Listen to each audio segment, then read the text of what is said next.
isotopes, isobar, isotone and isoelectron. When different atoms of same element have same atomic number but different mass number,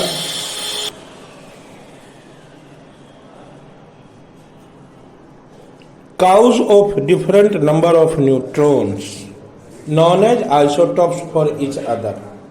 ये isotopes आपस में एक दूसरे के होते हैं क्योंकि इनका एटॉमिक नंबर तो सेम होता है, मास नंबर इनका अलग अलग होता है, जबकि एटॉमिक नंबर सेम होता है। ये एक ही एलिमेंट के हाइड्रोजन के 3 आइसोटॉप्स होते हैं, H11, H21, H31। H11 को प्रोटियम बोलते हैं, इसका सिंबल P11 भी होता है। H21 को ड्यूटेरियम बोलते हैं, D21, और H31 को ट्रिटियम बोलते हैं, T31। अब तीनों का चक्कर क्या है भाई? इसमें इलेक्ट्रॉन, प्रोटॉन और न्यूट्रॉन की स्थिति क्या होती है? इसमें इलेक्ट्रॉन 1, प्रोटॉन 1 और न्यूट्रॉन 0। इसमें इलेक्ट्रॉन EPN से देखिए, इसमें इलेक्ट्रॉन 1, प्रोटॉन 1, न्यूट्रॉन 1, इसमें इलेक्ट्रॉन 1, प्रोटॉन 1 और न्यूट्रॉन 2। अब इस तीनों हाइड्रोजन के जो एटम हैं उनकी स्थिति को देखिए। इसमें एक प्रोटॉन है, बाहर में एक इलेक्ट्रॉन चक्कर काट रहा है। इसमें एक प्रोटॉन और एक न्यूट्रॉन है, न्यूट्रॉन पे कोई चार्ज नहीं होता है और बाहर में एक इलेक्ट्रॉन चक्कर काट रहा है। इसमें एक प्रोटॉन, 2 न्यूट्रॉन और बाहर में एक इलेक्ट्रॉन चक्कर काट रहा है। इस तरह से यह हाइड्रोजन में 3 तरह के एटम होते हैं, प्रोटियम, ड्यूटेरियम और ट्रिटियम। कार्बन के भी 3 आइसोटॉप होते हैं, C12(6), C13(6), C14(6). कल वाली वीडियो में ही मैंने बता दिया था कि इसमें प्रोटॉन और न्यूट्रॉन होते हैं। तो यहां भी कौन होते हैं? प्रोटॉन और न्यूट्रॉन। यहां भी प्रोटॉन और न्यूट्रॉन। और ये जो नीचे, अब देखिए C12(6), C13(6), C14(6), carbon 12(6), carbon 13(6), carbon 14(6). 3 तरह का आइटम है कार्बन का। इसमें प्रोटॉन और न्यूट्रॉन मास नंबर में इंक्लूड होता है। ये ऊपर वाला मास नंबर है, नीचे वाला एटॉमिक नंबर है। तो इसमें 6 प्रोटॉन और 6 न्यूट्रॉन होता है। आइए नीचे वाला प्रोटॉन है, तो प्रोटॉन कितना है? 6 है। अब इसमें देखिए प्रोटॉन पे 6 है लेकिन न्यूट्रॉन 7 हो चुका है, यानी 6 प्रोटॉन 7 न्यूट्रॉन मिलकर के 13 हुआ। अब प्रोटॉन कितना है? 6। यहां जब आते हैं तो इसमें 6 प्रोटॉन 8 न्यूट्रॉन होता है। अब ये तीनों स्थिति में देखिए, पहला में 6 इलेक्ट्रॉन, 6 प्रोटॉन, 6 न्यूट्रॉन। दूसरा में 6 electron, 6 proton, 7 neutron.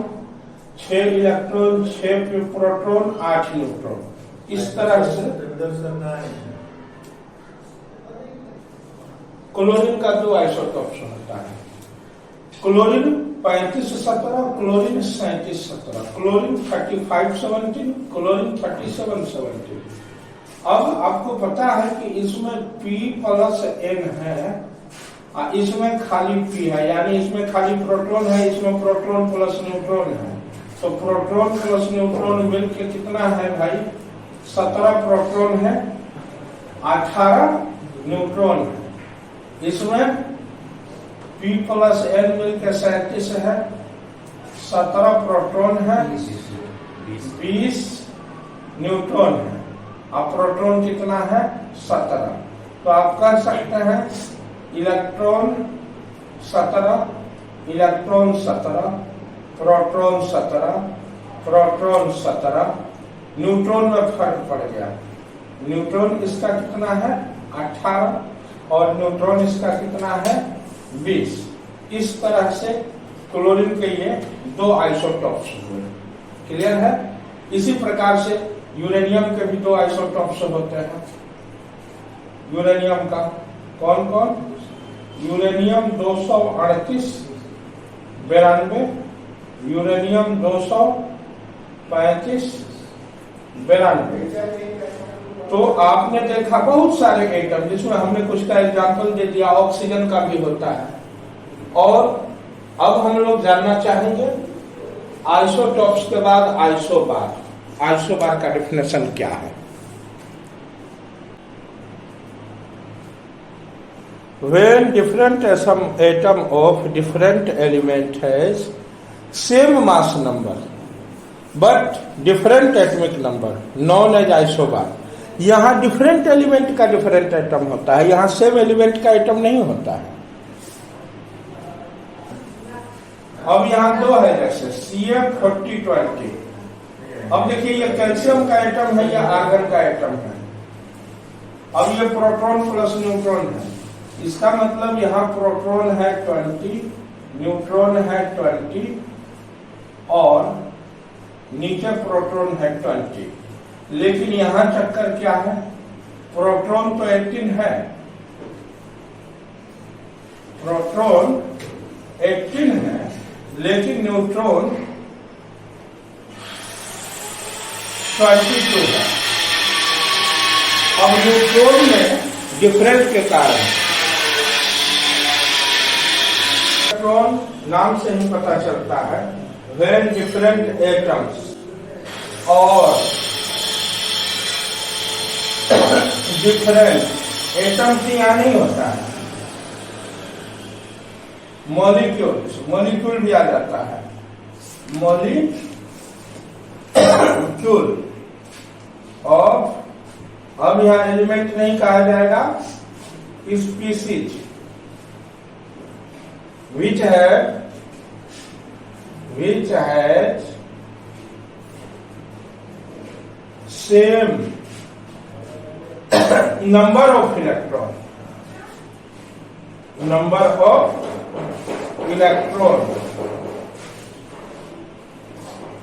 known as isoelectron।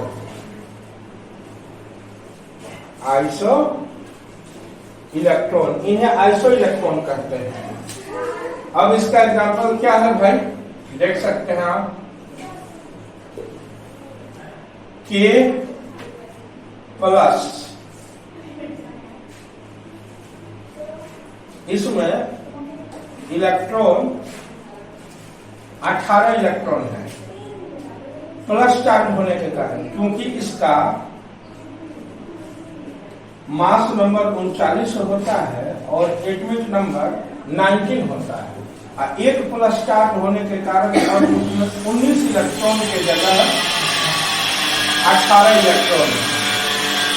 तो K प्लस में 18 इलेक्ट्रॉन है, यानी Ca प्लस प्लस को ले लीजिए, इसमें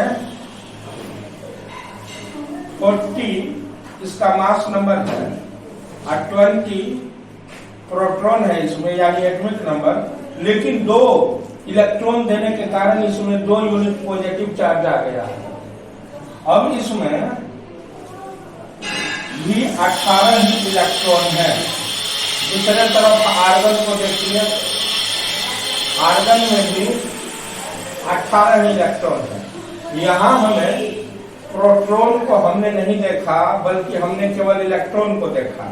तो K plus 39 90, Ca plus plus 40 20, Ar 40 और 18, तीनों में 18 इलेक्ट्रॉन हैं। अगर प्रोटॉन की बात करें तो इसमें 19 प्रोटॉन है, इसमें 20 प्रोटॉन और इसमें 18 प्रोटॉन। अगर न्यूट्रॉन की बात करें तो इसमें 20 न्यूट्रॉन है, इसमें भी 20 न्यूट्रॉन है और इसमें 22 न्यूट्रॉन है।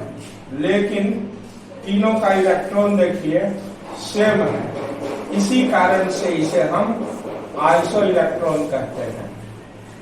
फर्क क्या पड़ रहा है कि इस पे कोई चार्ज नहीं है, लेकिन इस पे 2 यूनिट पॉजिटिव चार्ज इसके 20 इलेक्ट्रॉन को 18 इलेक्ट्रॉन में बदल देता है। अगर इस पे 2 यूनिट पॉजिटिव चार्ज नहीं होता तो इसमें 20 इलेक्ट्रॉन भी होते, लेकिन 2 यूनिट पॉजिटिव चार्ज होने के कारण इसका 2 इलेक्ट्रॉन घट करके 18 इलेक्ट्रॉन कर देता है।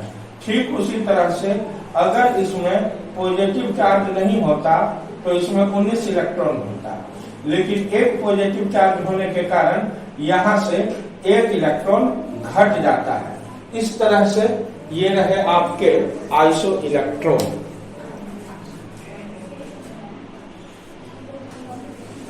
तो इस तरह से ये आपके सामने हो गए 3 के 3 आइसो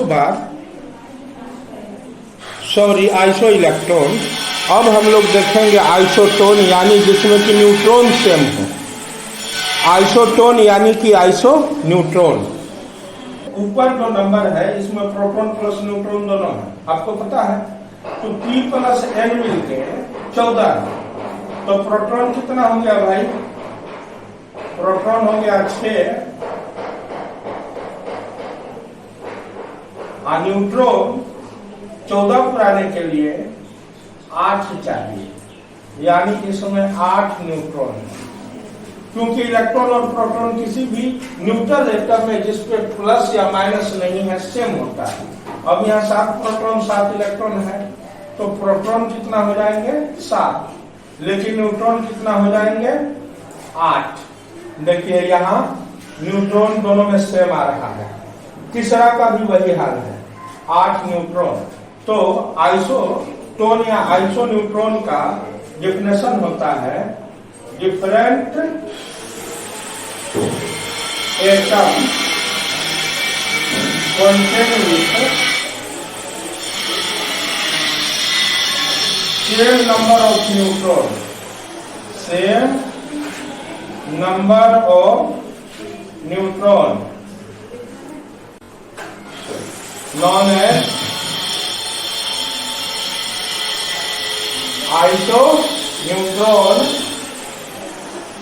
आइसोन्यूट्रॉन या आइसोटोन। दोनों में से कोई एक नाम इसका हो सकता है। आइसोन्यूट्रॉन भी बोलते हैं, आइसोटोन भी बोलते हैं। ये आपके सामने आइसोटोन या आइसोन्यूट्रॉन के एग्जाम्पल रहे। Bohr model of atom. Bohr model of atom का बेस क्या है? यानी बोर का जो एटॉमिक मॉडल है उसमें हमें साइंस की किन किन चीजों का नॉलेज चाहिए। तो आपको पता होना चाहिए कि इसमें हमें डुअल नेचर ऑफ रेडिएशन की जरूरत है। डुअल नेचर ऑफ रेडिएशन का, रेडिएशन मतलब समझ रहे हैं ना, लाइट, और लाइट के जैसे बहुत सारे होते हैं जिसके बारे में हम लोग आगे बात करेंगे। पहला नंबर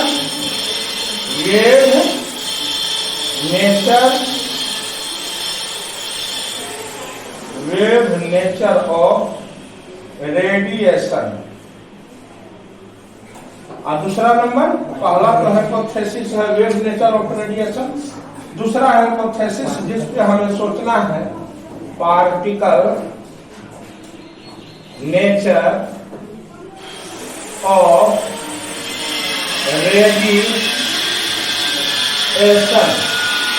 यानी रेडिएशन का वेव नेचर और रेडिएशन का पार्टिकल नेचर।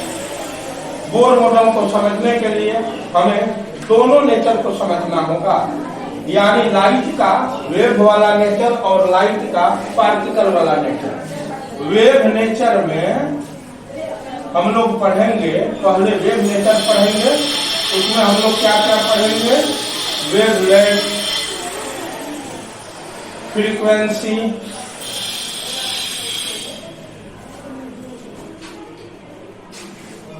टाइम पीरियड और वेव नंबर। ये सारे के सारे वेव नेचर के लक्षण है, यानी वेवलेंथ का होना, फ्रीक्वेंसी का होना, टाइम पीरियड का होना, वेव नंबर का होना, ये सारा का सारा लाइट के वेव नेचर को डिफाइन करता है। लेकिन पार्टिकल नेचर को डिफाइन करने के लिए 2-3 फिजिक्स के बहुत ही इंपॉर्टेंट एक्सपेरिमेंट है जिनको हम लोग पढ़ेंगे। पहला है black body radiation. Black body radiation, black body radiation पहला है। दूसरा है photo electric effect, photo electric effect, photo electric effect. तीसरा है लाइन स्पेक्ट्रा और एटॉमिक स्पेक्ट्रा, एटॉमिक स्पेक्ट्रा और लाइन स्पेक्ट्रा। ये 3 चीजों को समझना होगा। ये तीनों समझने के बाद हम बोर मॉडल को समझ पाएंगे। तो अब कल से आपको फिजिक्स शुरू हो रहा है, और ये किस फिजिक्स के अंदर आता है, मॉडर्न फिजिक्स। यानी मॉडर्न फिजिक्स के अंदर एटम से जुड़ा सारा रिसर्च आता है। इसमें आप फोटोन क्या है, नहीं, क्वांटम फिजिक्स क्या है, क्वांटा क्या है, सबके बारे में पढ़ेंगे। लाइट के और मैटर के डुअल बिहेवियर को पढ़ेंगे। लाइट में भी डुअल बिहेवियर होता है। कौन कौन बिहेवियर, एक वेव नेचर, वेव नेचर में wave length, frequency, time period और वेव नंबर को पढ़ेंगे। पार्टिकल नेचर ये साबित करता है कि लाइट वेव का नहीं बल्कि पार्टिकल का बना है। इसमें हम लोग पढ़ेंगे black body radiation, photo electric effect, atomic spectra. तो कल से अब धीरे धीरे एक एक को पढ़ेंगे। पहले वीडियो होगा वेव नेचर पे, उसके बाद का वीडियो होगा पार्टिकल नेचर पे। तो वेव नेचर का एक एक चीज हम लोग पढ़ेंगे अगला वीडियो में।